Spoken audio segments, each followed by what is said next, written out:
ఓం శాంతి 11/12/2025 సాకార ఈశ్వరీయ మధుర మహావాక్యాలు. మధురమైన పిల్లలారా, సంగమ యుగంలో మీరు బ్రాహ్మణ సంప్రదాయానికి చెందిన వారిగా అయ్యారు. మీరిప్పుడు మృత్యులోకంలోని మనుషుల నుండి అమరలోకంలోని దేవతలుగా అవ్వాలి. ప్రశ్న: పిల్లలైన మీరు ఏ జ్ఞానాన్ని అర్థం చేసుకున్న కారణంగా అనంతమైన సన్యాసం చేస్తారు? జవాబు: మీకు డ్రామాను గురించిన యథార్థ జ్ఞానం ఉంది. ఇప్పుడు డ్రామా అనుసారం ఈ పూర్తి మృత్యులోకం భస్మీభూతం అవ్వనున్నది. ఇప్పుడు ఈ ప్రపంచము పైసాకు కొరగాకుండా అయిపోయింది. మీరు రూపాయికి సమానంగా అవ్వాలి. ఇందులో ఏదైతే జరుగుతుందో అది కల్పం తర్వాత ఉన్నట్లుగా రిపీట్ అవుతుంది. కనుక మీరు ఈ పూర్తి ప్రపంచాన్ని బేహద్దు సన్యాసం చేశారు. పాట: రాబోయే రేపటికి మీరు. ఓం శాంతి. పిల్లలు పాటలోని ఒక చరణం విన్నారు. రాబోయేది అమరలోకం. ఇది మృత్యులోకం. అమరలోకానికి మృత్యులోకానికి మధ్య ఇది పురుషోత్తమ సంగమ యుగం. ఇప్పుడు సంగమ యుగంలో తండ్రి ఆత్మలను చదివిస్తారు. అందువలన మీరు ఆత్మ అభిమానులుగా కూర్చోండి అని పిల్లలకు చెప్తున్నారు. మనలను చదివించేది అనంతమైన తండ్రి అని నిశ్చయం ఉండాలి. మన లక్ష్యం లక్ష్మీనారాయణలుగా అవ్వడం లేక మృత్యులోకపు మనుషుల నుండి అమరలోకపు దేవతలుగా అవ్వడం. ఇటువంటి చదువు ఎప్పుడూ ఎవ్వరూ వినలేదు. పిల్లలు, మీరు ఆత్మ అభిమానులై కూర్చోండి అని చెప్పడం ఎవ్వరూ చూడలేదు. అనంతమైన తండ్రి మనల్ని చదివిస్తున్నారు అని నిశ్చయం చేసుకోండి. ఏ తండ్రి? నిరాకార తండ్రి అయిన శివుడు. ఇప్పుడు మనం పురుషోత్తమ సంగమ యుగంలో ఉన్నామని మీరు అర్థం చేసుకున్నారు. ఇప్పుడు మీరు బ్రాహ్మణ సంప్రదాయానికి చెందిన వారిగా అయ్యారు. మళ్ళీ మీరే దేవతలుగా అవ్వాలి. మొదట శూద్ర సంప్రదాయానికి చెందిన వారిగా ఉండేవారు. తండ్రి వచ్చి రాతి బుద్ధి నుండి పారస బుద్ధి కలవారిగా చేస్తారు. మొదట సతో ప్రధాన పారస బుద్ధిగా ఉండేవారు స్వర్గంలో. ఇప్పుడు మళ్ళీ అలా అవుతారు. సత్యుగానికి యజమానులుగా ఉండేవారము అని అనరాదు. సత్యుగంలో విశ్వానికి యజమానులుగా ఉండేవారు. మళ్ళీ 84 జన్మలు తీసుకొని మెట్లు దిగుతూ సతో ప్రధానం నుండి సతో రజో తమోలోకి వచ్చారు. మొదట సతో ప్రధానంగా ఉండినప్పుడు పారస్ బుద్ధిగా ఉండేవారు. ఆ తర్వాత ఆత్మలో మలినాలు ఏర్పడ్డాయి. మనుషులకి ఏ విషయాలు అర్థం కావు. తండ్రి అంటున్నారు, మీకు కూడా ఏమీ తెలిసేది కాదు. అంధ విశ్వాసంలో ఉండేవారు. తెలుసుకోకుండా ఎవరినైనా పూజించుట లేక స్మృతి చేయుటను గుడ్డి నమ్మకము అని అంటారు. అంతేకాక తమ శ్రేష్ఠ ధర్మాన్ని శ్రేష్ఠ కర్మలను మర్చిపోవడం వలన కర్మ భ్రష్టులుగా ధర్మ భ్రష్టులుగా అవుతారు. భారత్ వాసులు ఈ సమయంలో దైవీ ధర్మం నుండి కూడా భ్రష్టులుగా ఉన్నారు. తండ్రి అర్థం చేస్తున్నారు, వాస్తవానికి మీరు ప్రవృత్తి మార్గంలోని వారు. అదే దేవతలు అపవిత్రులుగా అయినప్పుడు వారిని దేవీ దేవతలు అని అనలేరు. అందువలన పేరు మార్చుకొని హిందూ ధర్మం అని పేరు పెట్టుకున్నారు. ఇది కూడా డ్రామా ప్లాన్ అనుసారం జరుగుతుంది. ఓ పతిత పావన రండి అని అందరూ పిలిచేది ఒక్క తండ్రినే. గాడ్ ఫాదర్ వారు ఒక్కరే. జనన మరణ రహితులైన నామరూపాలు లేకుండా ఏ వస్తువు ఉండదు. ఆత్మ పరమాత్మ రూపం చాలా సూక్ష్మమైనది. దానిని నక్షత్రము లేక బిందువు అని అంటారు. శివుణ్ణి పూజిస్తారు. వారికి శరీరం లేనే లేదు. ఆత్మ బిందువు కనుక పూజ చేసేందుకు వీలు లేదు. అందువలన పూజించేందుకు పెద్దదిగా చేస్తారు. శివుణ్ణి పూజిస్తున్నామని భావిస్తారు, కానీ వారి రూపమేమిటో తెలియదు. ఈ విషయాలన్నీ తండ్రి ఈ సమయంలో మాత్రమే వచ్చి తెలిపిస్తారు. తండ్రి అంటున్నారు, మీకు మీ జన్మల గురించి తెలియదు. 84 లక్షల యోనులలో వస్తారు అని ఒక అసత్యాన్ని వ్యర్థాన్ని కల్పించారు.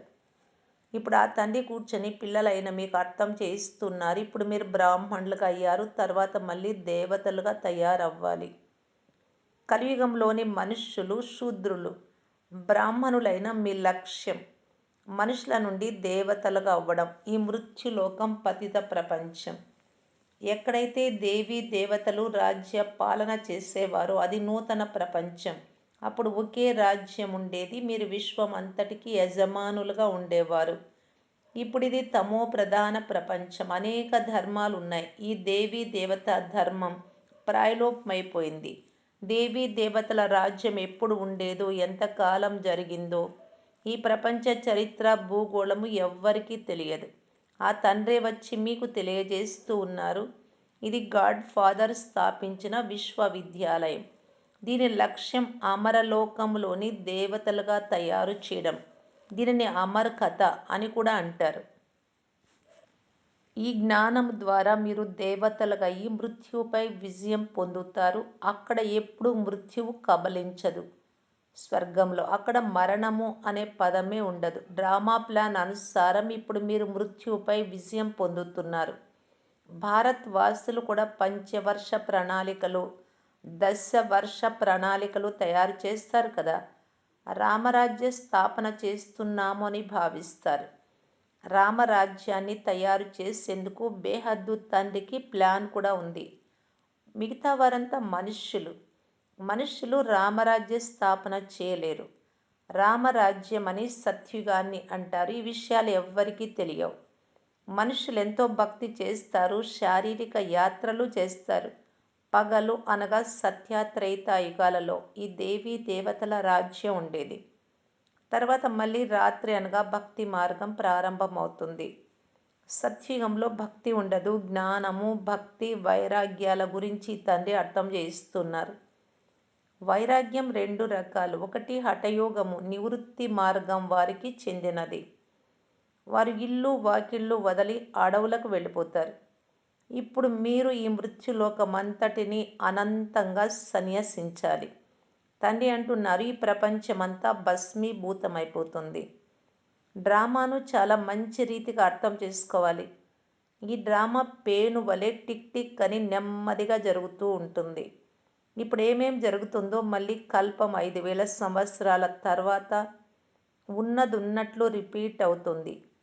దీనిని చాలా మంచి రీతిగా అర్థం చేసుకొని అనంతంగా సన్యసించాలి. ఎవరైనా విదేశాలకు వెళ్తే అక్కడ మేము ఈ జ్ఞానాన్ని చదువుకోవచ్చా అని అడుగుతారు అనుకోండి. తండ్రి అంటున్నారు, మీరు ఈ చదువు ఎక్కడైనా చదువుకోవచ్చు. ఇందులో మొదట 7 రోజులు కోర్సు తీసుకోవాల్సి వస్తుంది. చాలా సులభం. ఆత్మ కేవలం ఇది అర్థం చేసుకోవాలి. మనము సతో ప్రధాన విశ్వానికి యజమానులుగా ఉన్నప్పుడు సతో ప్రధానంగా ఉండేవారం. ఇప్పుడు తమో ప్రధానం అయిపోయాము. మళ్ళీ మనం ఇప్పుడు సంపన్నంగా ఎలా అవ్వాలి? ఇప్పుడు కలియుగం తర్వాత సత్యుగం తప్పకుండా వస్తుంది. తండ్రి ఎంతో సులభంగా సింపుల్గా అర్థం చేస్తూ ఉన్నారు. 7 రోజుల కోర్సును అర్థం చేసుకోవాలి. సతో ప్రధానం నుండి తమో ప్రధానంగా ఎలా అయ్యాము. కామ చితిపై కూర్చొని తమో ప్రధానం అయిపోయాం. ఇప్పుడు మళ్ళీ జ్ఞాన చితిపై కూర్చొని సత్వ ప్రధానంగా అవ్వాలి. ప్రపంచ చరిత్ర భూగోళము రిపీట్ అవుతుంది. చక్రం తిరుగుతూనే ఉంటుంది కదా. ఇప్పుడు ఇది సంగమ యుగం, తర్వాత మళ్ళీ సత్యుగం వస్తుంది. ఇప్పుడు మీరు కలియుగంలో బికారులుగా అయిపోయారు. మళ్ళీ సత్యుగంలోని నిర్వికారులుగా ఎలా అవ్వాలి? దాని కొరకు తండ్రి మార్గం తెలియజేస్తూ ఉన్నారు. మాలో ఏ గుణాలు లేవు. ఇప్పుడు మమ్ములను మళ్ళీ ఇలాంటి గుణవంతులుగా చేయమని పిలుస్తూ కూడా ఉంటారు. కల్పక్రితం ఎవరైతే తయారయ్యారో మళ్ళీ వారే తయారవుతారు. తండ్రి అర్థం చేస్తున్నారు, మొట్టమొదట స్వయాన్ని ఆత్మగా భావించండి. ఆత్మని ఒక శరీరాన్ని వదిలి మరో శరీరాన్ని తీసుకుంటుంది. ఇప్పుడు మీరు దేహి అభిమానులుగా అవ్వాలి. ఇప్పుడు మాత్రమే మీకు దేహి అభిమానులుగా అయ్యి శిక్షణ తండ్రి నుండి లభిస్తుంది. అలాగని మీరు సదా ఆత్మ అభిమానులుగా ఉంటారు అని కాదు. సత్యుగంలో కూడా శరీరాలకి పేర్లు ఉంటాయి. లక్ష్మీ నారాయణల పేరుతోనే కార్య వ్యవహారాలన్నీ జరుగుతాయి. ఇప్పుడు ఇది సంగమ యుగం. తండ్రి వచ్చి అర్థం చేయించేది ఇప్పుడే. మీరు శరీరం లేకుండా పరంధామం నుండి వచ్చారు, మళ్ళీ శరీరం లేకుండానే వెళ్ళిపోవాలి. స్వయాన్నాత్మగా భావించి తండ్రిని స్మృతి చేయండి. ఇది ఆత్మిక యాత్ర. ఆత్మ తన ఆత్మిక తండ్రిని స్మృతి చేస్తుంది. తండ్రిని స్మృతి చేయడం ద్వారానే పాపము భస్మం అవుతుంది. దీనిని యోగాగ్ని అని అంటారు. మీరు ఎక్కడున్నా స్మృతి చేయవచ్చు. 7 రోజులలో అర్థం చేయించాలి. సృష్టి చక్రం ఎలా తిరుగుతుంది, మనం మెట్లు ఎలా దిగుతాము. ఇప్పుడు మళ్ళీ ఒక్క జన్మలో ఉన్నతమయ్యే కళలోకి వెళ్తారు. విదేశాలలో పిల్లలు ఉంటారు, అక్కడికి కూడా మురళి వెళ్తుంది. ఇది స్కూల్ కదా, వాస్తవానికి ఇది ఈశ్వరీయ విశ్వవిద్యాలయం. రాజయోగము గీతదే కానీ శ్రీకృష్ణుణ్ణి భగవంతుడు అని అనరు. బ్రహ్మ విష్ణు శంకరులను కూడా దేవతలని అంటారు. ఇప్పుడు మీరు పురుషార్థం చేసి మళ్ళీ దేవతలుగా అవుతారు. ప్రజాపిత బ్రహ్మ కూడా ఇక్కడ తప్పకుండా ఉంటారు కదా. ప్రజాపిత అయితే మనుషుడే కదా, ప్రజలు ఇక్కడే రచింపబడతారు. హంసో యొక్క అర్థము తండ్రి చాలా సులభంగా అర్థం చేయించారు. భక్తి మార్గంలో అయితే ఆత్మలైన మనమే పరమాత్మ అని అంటారు. ఆత్మే పరమాత్మ. అందువలన పరమాత్మను సర్వవ్యాపి అని అంటారు. తండ్రి అంటున్నారు, అందరిలో వ్యాపించి ఉండేది ఆత్మ. నేను వ్యాపకంగా ఎలా ఉంటాను? మీరు నన్ను ఓ పతిత పావన రండి అని పిలుస్తారు. మమ్ములను పావనంగా చేయండి అని అంటారు. నిరాకార ఆత్మలన్నీ వచ్చి తమ తమ రథాలు తీసుకుంటాయి. ఇది ప్రతి అకాలమూర్తికి సింహాసనం. సింహాసనం అనండి, లేక రథము అని అనండి. తండ్రికైతే వారి స్వంత రథం లేనే లేదు, శరీరం. వారిని నిరాకారులు అనే మహిమ చేస్తారు. వారికి స్థూల శరీరము లేదు, సూక్ష్మ శరీరము లేదు. నిరాకారమై అంటే బాబా రథంలో కూర్చున్నప్పుడే మాట్లాడగలరు. రథం లేకుండా శరీరం అనే రథం. పతితులను పావనంగా ఎలా చేస్తారు? తండ్రి అంటున్నారు, నేను నిరాకారుడను. నేను వచ్చి బ్రహ్మ శరీరాన్ని అప్పుగా తీసుకుంటాను. తాత్కాలిక అప్పుగా తీసుకున్నారు, కొద్ది రోజుల కొరకు. కనుకనే ఇతనిని భాగ్యశాలి రథం అని అంటారు. సృష్టి ఆది మధ్య అంత్య రహస్యాలను తెలిపి పిల్లలైన మిమ్ములను త్రికాల దర్శులుగా చేస్తాను. ఈ సమయంలో అందరూ నాస్తికులుగా ఉన్నారు. తండ్రి గురించే తెలియదు. తండ్రి వచ్చి ఆస్తికులుగా చేస్తున్నారు. రచయిత రచనల రహస్యాన్ని తండ్రి మీకు తెలిపించారు. ఇప్పుడు మీరు తప్ప ఇతరులెవ్వరూ అర్థం చేయించలేరు. ఈ జ్ఞానం ద్వారా మళ్ళీ మీరే ఇంత ఉన్నత పదవి పొందుతారు. ఈ జ్ఞానం ఇప్పుడు బ్రాహ్మణులైన మీకు మాత్రమే లభిస్తుంది. తండ్రి సంగం యుగంలోనే వచ్చి జ్ఞానంనిస్తారు. సద్గతినిచ్చేవారు ఆ తండ్రి ఒక్కరు మాత్రమే. మనుష్యులు మనుషులకు సద్గతినివ్వలేరు. వారంతా భక్తి మార్గంలోని గురువులు. సద్గురువు వారొక్కరే. వారిని వా సద్గురు వాహ్ అని అంటారు. దీనిని పాఠశాల అని కూడా అంటారు. దీని లక్ష్యం నరుడి నుండి నారాయణుడిగా అవ్వడం. అవన్నీ భక్తి మార్గంలోని కథలు. గీత ద్వారా కూడా ఎలాంటి ప్రాప్తి లభించదు. తండ్రి అంటున్నారు, నేను సన్ముఖంలో వచ్చి పిల్లలైన మిమ్ములను చదివిస్తాను. దీని వలన మీరు ఈ పదవిని పొందుతారు. ఇందులో ముఖ్యమైనది పవిత్రంగా అవ్వడం. తండ్రి స్మృతిలో ఉండాలి. ఇందులోనే మాయ విఘ్నాలు కలిగిస్తుంది. మీరు మీ వారసత్వాన్ని పొందేందుకు తండ్రిని స్మృతి చేస్తారు. ఈ జ్ఞానం పిల్లలందరి వద్దకు వెళ్తుంది. ఎప్పుడూ మురళిని మిస్ చేయరాదు. మురళి మిస్ అయితే ఆబ్సెంట్ పడుతుంది తండ్రి దగ్గర కూడా. ఎక్కడ ఉన్నా మురళి ద్వారానే రిఫ్రెష్ అవుతూ ఉంటారు. శ్రీమతమును అనుసరించాలి. తండ్రి అర్థం చేయిస్తున్నారు. బయటకు వెళ్ళినా తప్పకుండా పవిత్రంగా అవ్వాలి. వైష్ణవులై ఉండాలి. వైష్ణవులు కూడా 2 రకాలుగా ఉంటారు. వైష్ణవులు వల్లభాచారి రకము వారిగా కూడా ఉంటారు. కానీ వికారాలకు వశమవుతారు, పవిత్రంగా ఉండరు. మీరు పవిత్రంగా అయ్యి విష్ణు వంశీయులుగా అవుతారు. అక్కడ మీరు వైష్ణవులుగా ఉంటారు. వికారాలకు వశం కారు. అది అమరలోకం. ఇది మృత్యులోకం.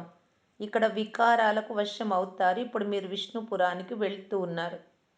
యోగ బలంతో మీరు విశ్వ చక్రవర్తి పదవిని తీసుకుంటారు. వారిరువురు పరస్పరం పోట్లాడుకుంటారు. ఇప్పుడు అజ్ఞానంలో ఉండేవారు. మధ్యలో వెన్న మీకు లభిస్తుంది. మీరు మీ రాజధానిని స్థాపన చేస్తున్నారు. అందరికి ఇదే సందేశమునివ్వాలి. చిన్న పిల్లలకు కూడా హక్కు ఉంది. శివబాబా పిల్లలు కదా, కనుక అందరికీ హక్కు ఉంది. అందరికీ స్వయాన్ని ఆత్మగా భావించమని చెప్పండి. తల్లిదండ్రులకు జ్ఞానం ఉంటే పిల్లలకు కూడా శివబాబాను స్మృతి చేయడం నేర్పిస్తారు. శివబాబా తప్ప వేరెవ్వరూ లేరు. ఒక్కరి స్మృతి ద్వారానే తమో ప్రధానం నుండి సతో ప్రధానంగా అవుతారు. ఇందులో బాగా చదువుకోవాలి. విదేశాలలో ఉంటున్నా మీరు చదువుకోవచ్చు. ఇందులో పుస్తకాలు మొదలైనవేవి అవసరం లేదు. మీరు ఎక్కడున్నా చదువుకోవచ్చు. బుద్ధి ద్వారా స్మృతి చేయవచ్చు. ఇది చాలా సులభమైన చదువు. యోగము అనగా స్మృతి వలన బలం లభిస్తుంది. మీరిప్పుడు విశ్వానికి యజమానులుగా అవుతున్నారు. తండ్రి రాజయోగాన్ని నేర్పించి పావనంగా చేస్తున్నారు. అది హఠయోగము, ఇది రాజయోగం. ఇందులో మంచి నిగ్రహం ఉండాలి, పథ్యం ఉండాలి. ఈ లక్ష్మీనారాయణల వలె సర్వగుణ సంపన్నులుగా అవ్వాలి కదా. ఆహార పానీయాల విషయంలో కూడా పథ్యం ఉండాలి ఒకటి. రెండవది తండ్రిని స్మృతి చెయ్యాలి. అలా ఉంటే జన్మ జన్మల పాపాలు తొలగిపోతాయి. దీనిని సహజ రాజయోగం అని అంటారు. రాజ్య పదవిని ప్రాప్తి చేసుకునేందుకు దీనిని నేర్చుకుంటారు. రాజ్యం తీసుకోకుంటే పేదవారిగా అవుతారు. శ్రీమతాన్ని పూర్తిగా అనుసరిస్తే శ్రేష్టంగా అవుతారు. భ్రష్టుల నుండి శ్రేష్టంగా అవ్వాలి. అందుకు తండ్రిని స్మృతి చెయ్యాలి. కల్పక్రితం కూడా ఈ జ్ఞానాన్ని మీరే తీసుకున్నారు. ఇప్పుడు మళ్ళీ మీరే తీసుకుంటారు. సత్యుగంలో ఇతర రాజ్యం ఏదీ లేదు. దానిని సుఖధామం అని అంటారు. ఇప్పుడు ఇది దుఃఖధామం. ఆత్మలైన మనము శాంతిధామం నుండి వచ్చాం. ప్రపంచంలోని మనుషులు ఏమేం చేస్తున్నారో చూసి శివబాబాకు ఆశ్చర్యం కలుగుతుంది. పిల్లలు తక్కువగా పుట్టాలి అని ఎంతగానో తలలు బ్రద్దలు కొట్టుకుంటూ ఉంటారు. ఈ పని తండ్రిది అని వారికి తెలియదు. తండ్రి త్వరలో ఏకధర్మ స్థాపన చేసి అనేక ధర్మాలను ఒక్కసారిగా వినాశనం చేయిస్తారు. జనాభా తగ్గేందుకు వారు ఎన్నో మందులు మొదలైనవి కనుగొంటారు. తండ్రి వద్ద అయితే ఒకే ఒక మందు ఉంది. ఒకే ధర్మము స్థాపన అవుతుంది. వీరు పవిత్రంగా అవుతున్నారు అని అందరూ అనే సమయం వస్తుంది. అప్పుడు మందులు మొదలైన వాటి అవసరమే లేదు. బాబా మీకు మన్మనాభవ అనే ఎలాంటి మందు ఇచ్చారు అంటే దీని వలన మీరు 21 జన్మలకు పవిత్రమైపోతారు. అచ్చా, మధురాతి మధురమైన అపురూపమైన పిల్లలకు మాతాపిత బాప్దాదాల ప్రియ స్మృతులు మరియు గుడ్ మార్నింగ్. ఆత్మిక పిల్లలకు ఆత్మిక తండ్రి నమస్తే. ధారణ కొరకు ముఖ్య సారం. ఫస్ట్ పాయింట్, పవిత్రంగా ఈ పక్కా వైష్ణవులుగా తయారవ్వాలి. ఆహార పానీయాల విషయంలో కూడా పథ్యం పూర్తిగా ఉండాలి. శ్రేష్టంగా అయ్యేందుకు శ్రీమతమును తప్పకుండా అనుసరించాలి. సెకండ్ పాయింట్, మురళి ద్వారా స్వయాన్ని రిఫ్రెష్ చేసుకోవాలి. ఎక్కడ ఉన్నా సతో ప్రధానంగా అయ్యి పురుషార్థం చేయాలి. ఒక్క రోజు కూడా మురళిని మిస్ చేయరాదు. వరదానము, స్వకళ్యాణము యొక్క ప్రత్యక్ష ప్రమాణము ద్వారా విశ్వ కళ్యాణ సేవలో సదా సఫలతామూర్తి భవ. ఈ రోజులలో ఎలాగైతే శారీరక రోగమైన హార్ట్ ఫెయిల్ ఎక్కువగా ఉందో అలా ఆధ్యాత్మిక ఉన్నతిలో వ్యాకులత యొక్క రోగం ఎక్కువగా ఉంది. ఇటువంటి వ్యాకుల పడే ఆత్మలలో ప్రాక్టికల్ పరివర్తన చూసినప్పుడే ధైర్యము లేక శక్తి వస్తుంది. వినడం అయితే చాలా విన్నారు, ఇప్పుడు చూడాలి అనుకుంటూ ఉన్నారు. ప్రమాణం నిదర్శనం ద్వారా పరివర్తన కోరుకుంటూ ఉన్నారు. కనుక విశ్వ కళ్యాణం కొరకు మొదట శాంపుల్ రూపంలో స్వకళ్యాణాన్ని చూపించండి. విశ్వ కళ్యాణ సేవలో సఫలతామూర్తులుగయ్యే సాధనమే ప్రత్యక్ష ప్రమాణం, నిదర్శనం. దీని ద్వారానే తండ్రి ప్రత్యక్షత జరుగుతుంది. ఏది చెప్తారో అది మీ స్వరూపంలో ప్రాక్టికల్గా కనిపించాలి. అప్పుడు అంగీకరిస్తారు. స్లోగన్: ఇతరుల ఆలోచనలను మీ ఆలోచనలతో కలుపుకుపోవడమే గౌరవం ఇవ్వటం. అవ్యక్త సూచన: ఇప్పుడు సంపన్నము లేక కర్మాతీతంగా అవ్వాలి అనే తపనలో ఉంటూ తీవ్ర పురుషార్థులుగా కావటానికి బాప్దాదా తెలియజేస్తూ ఉన్నారు. కర్మాతీతంగా అయ్యేందుకు కర్మ బంధనాల నుండి ఎంతవరకు భిన్నంగా అయ్యాము. లౌకికము మరియు అలౌకికము, కర్మ మరియు సంబంధము రెండింటిలో స్వార్థభావము నుండి ఎంతవరకు ముక్తి అయ్యామని చెక్ చేసుకోండి. ఎప్పుడైతే కర్మల లేఖాచారము లేక ఎలాంటి వ్యర్థ స్వభావ సంస్కారాలకు వశం అవ్వడం నుండి ముక్తులుగా అవుతారో అప్పుడు కర్మాతీత స్థితిని ప్రాప్తి చేసుకోగలరు. ఏ సేవ, ఏ సంఘటన, ఏ ప్రకృతి యొక్క పరిస్థితి కూడా మీ స్వస్థితి లేక శ్రేష్ఠ స్థితిని హెచ్చు తగ్గులు చేయరాదు. ఈ బంధనం నుండి కూడా ముక్తులుగా అవ్వడమే కర్మాతీత స్థితి యొక్క సమీపత. ఓం శాంతి.